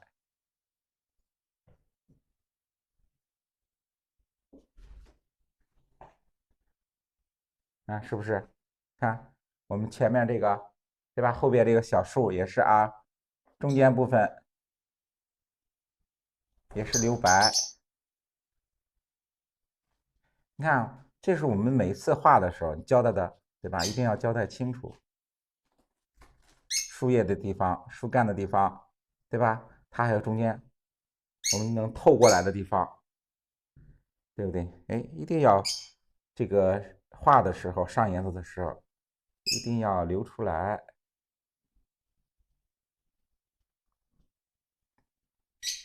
一定要留出来。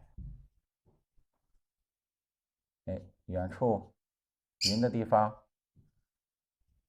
到后面的时候，你看啊，可以趁湿，干了以后，它的云就不明显，对不对？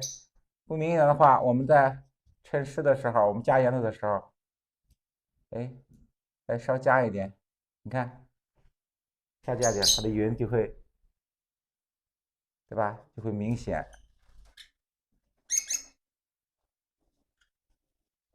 你看，哎，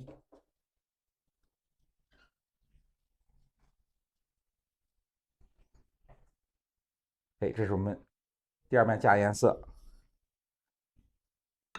然后远处的水田，你看啊，我们水田也是有了底色啊，我们上了底色的地方，这个水田我们就用单的啊3绿，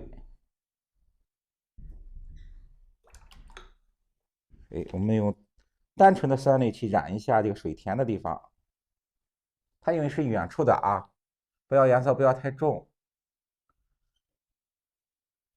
哎，薄薄的上一点，哎，薄薄的上一点，这个颜色不要太重，大家记住啊，不要太重，因为它是远处的水田，对不对？它不是近景的水田，哎，远处的水田，淡淡的上一点，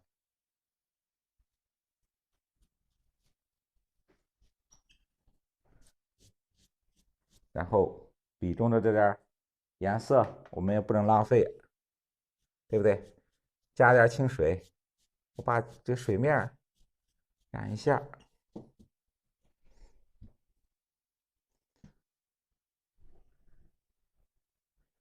哎，你看啊，这就是颜色。上完以后，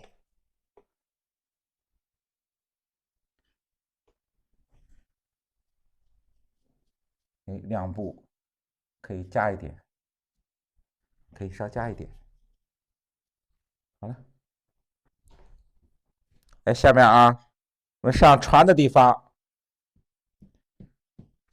如果画面啊，现在画面不是很干啊，稍微还潮一点，稍潮一点的时候，我们用色稍微干一点，不要太湿。你看，我们要上这个船的地方，它的水面我们是打湿的地方，对不对？所以说上的时候稍微的颜色要干一点，得先染它这个斗笠的地方，对不对？先把斗笠的地方上一下，然后船身赭石，哎，赭石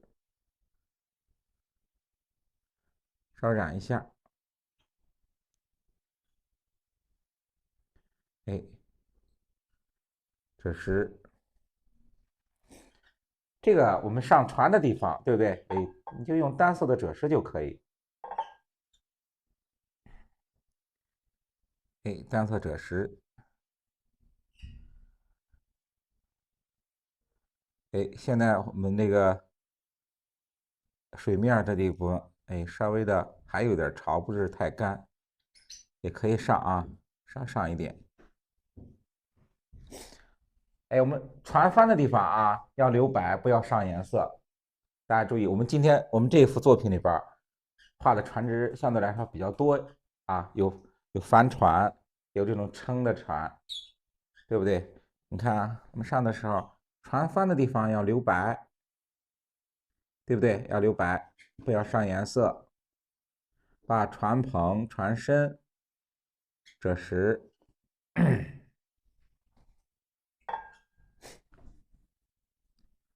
赭石上一下，然后近景的这个小船，它的船篷我们不上赭石的颜色，上花青。你看这有区别啊，稍微有一点变化，稍微有点变化。船身是赭石，它船舱就船篷，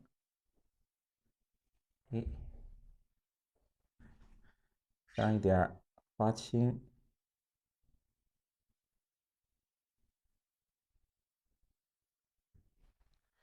哎，是这个颜色啊，看对不对？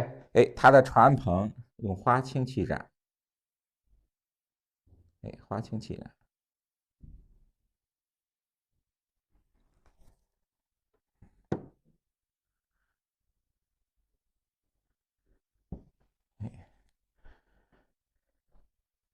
好，然后啊，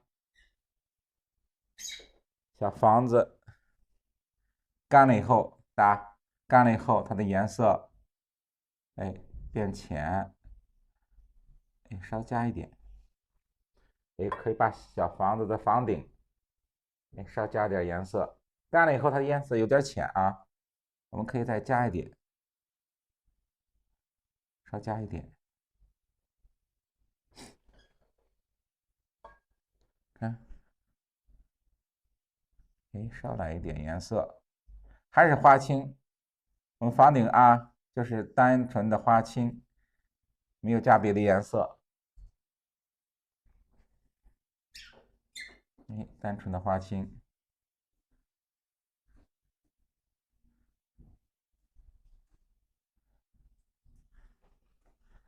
哎，单纯的花青。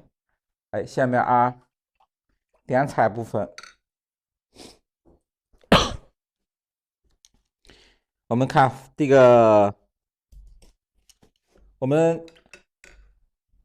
这个山石顶部，对不对？山石顶部，我们这个泼墨的地方，我们需要点彩。这个点彩也是啊，要用稍微重一点的颜色。哎，稍微重一点的颜色，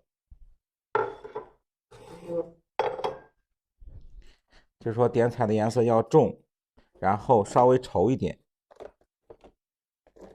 点彩用2绿吧。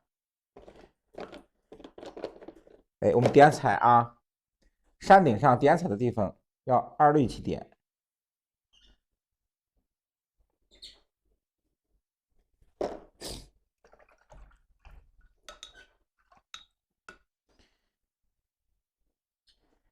哎，这个点色的时候，和我们这个点色，对吧？我就是讲过啊，开始我就讲过这个点色的时候，它的颜色和我们上山石的颜色不同。山石的颜色要求什么？稍微的薄一点，一遍不够上2遍，2遍不够上3遍，就是薄薄的多次去上。点彩的时候啊，对吧？颜色一定要稍微稠一点，浓一点，就是说我们颜色不要加水，尽量不要加水。哎，尽量不要加水。你看啊，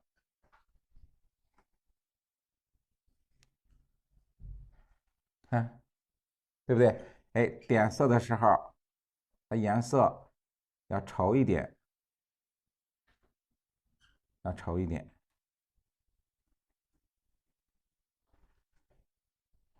不要太稀啊。这颜色不要太稀。你看，我们有墨打底了以后，我们去点色，它的颜色，对不对？哎，比较显出一个是厚，然后一个是亮啊。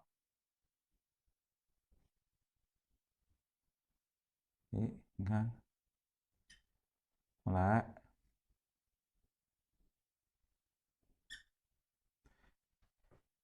哎，点彩的时候还要注意什么呀？还要注意它颜色点的时候，看上面的这个山顶的地方颜色稍重，到下边，哎，慢慢的让它淡下来。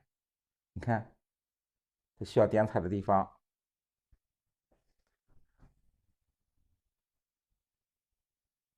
哎，山顶啊，我们山顶有这个同学说啊，这一块黑是什么？哎，这黑就是我们打的底色，哎，打的底色，你看。哎，需要点彩的地方，对不对？哎，稍微的加一点，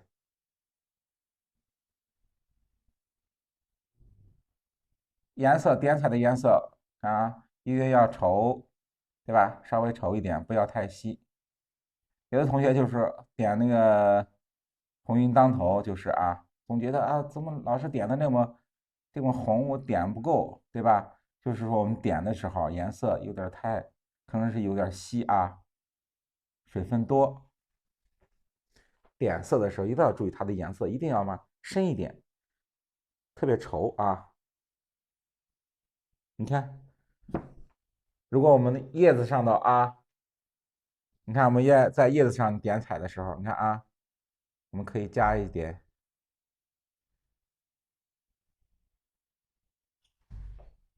哎，是不是？哎，也可以加一点。不是啊，我们现在点色的地方是二绿的颜色，不是藤黄加三绿，是二绿啊，单纯的二绿。二绿也可以，头绿也可以啊。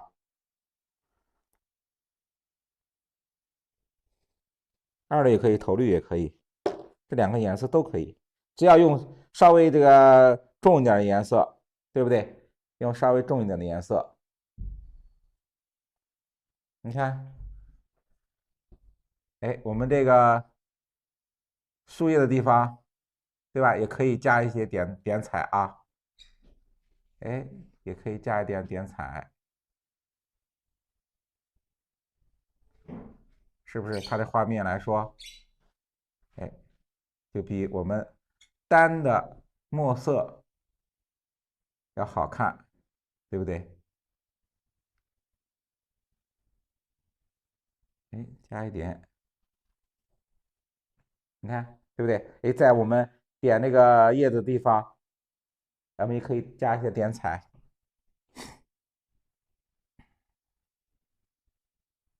哎，来一点，你看，哎，你看啊，颜色，对不对？特别浓，哎，特别浓。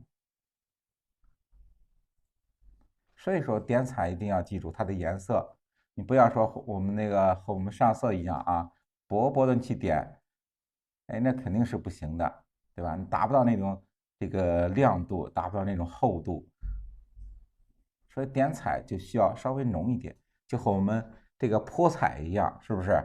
你看我们要画泼彩的山水的时候，哎，需要颜色也是非常浓，哎，非常浓，很重的颜色，哎，你去泼。然后泼彩的时候，它也是啊，有需要墨的地方。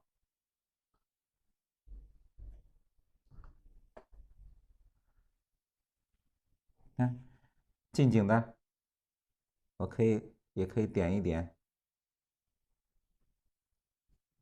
对不对？你可以点一些点彩。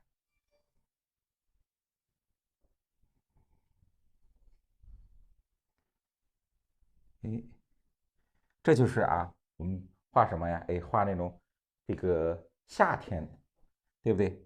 哎，表现夏天的这种景致，我们上这个颜色就可以。看我们这两天，对不对？夏天、春天、秋天、夏天，哎，都有这个不同，季节不同，上色的方法不同，然后画墨稿，它的墨的这个变化，对不对？也是不一样的啊。哎，看，这是我们点彩的地方，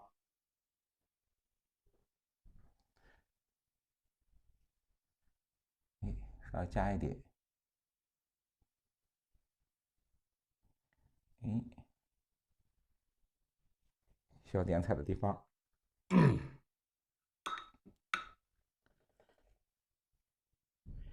哎，近景的山石，哎，这个不明显，哎，我们可以用三清啊，三清把这两块小石头，哎，加一下，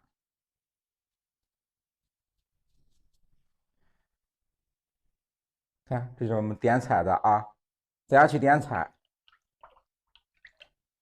你看，我们点绿色也是这样，哎，点绿色也是这样，然后我们点那个红色也是这样啊，一定要颜色一定要重一点，就是说它的颜色一定要重，然后颜色不要太稀啊，一定要稠一点。点的是二绿啊，我们现在点彩点的是二绿，对，你看啊，点的这地方，看山顶的地方需要点彩，对吧？你看我们有了墨做打底，是不是？它的颜色来说，衬托以后它的颜色比较亮，也厚，对不对？你不要你如果下面你要没有打底的话，它的颜色特别薄，特别飘。你看也是，你看前面我们这个点彩的地方，对吧？它有墨作为底色，然后再点，